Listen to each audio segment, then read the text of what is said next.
Our top story this hour, Russia has quit the Council of Europe, which is the continent's leading human rights watchdog. This comes as the country was expecting expulsion as it continues invasion of Ukraine.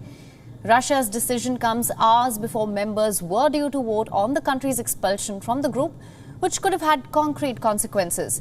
The group had already suspended Russia's membership on the 24th of February, the day Russia invaded Ukraine. The Council of Europe adopted a resolution on Tuesday. It said that Russia should be pushed out as in the common European home, there is no place for an aggressor. The resolution was adopted unanimously. With Russia's exit, Russians will no longer be able to appeal to the European Court of Human Rights against their government. Greek Prime Minister said, and I'm quoting here, the decision is not against the people of Russia. It is against the autocratic, kleptocratic, oppressive regime of Putin.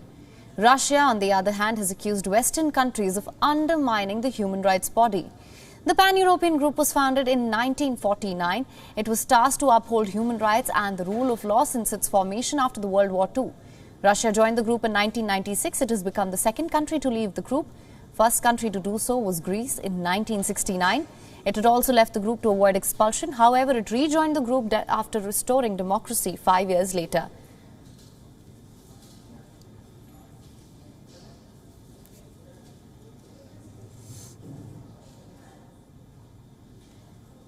And for more on this, WION correspondent Ross Cullen is joining us live from Paris. Ross, thank you for joining us. Russia has quit the Council of Europe. What can you tell us about the implications of this move? Also, do you think Russia has been able to evade any of the concrete consequences had the group expelled Russia?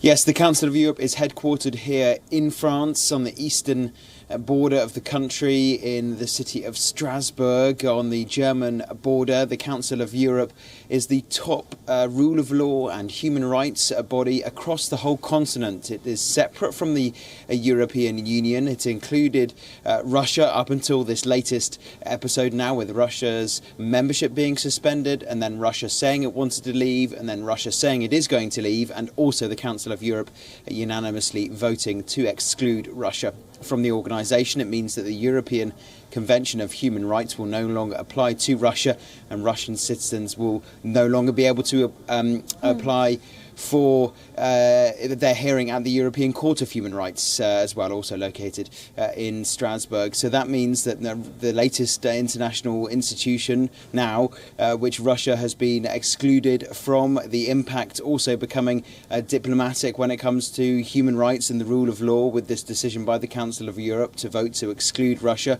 Russia also saying it's going to leave because we part without regret, was the statement from the Kremlin, saying that they did want to leave this organisation because it is being overtaken, according to the Kremlin, by NATO and the European Union's military, political and economic ends, particularly related to it being used by NATO as another forum to try to expand themselves to the east, according to Moscow.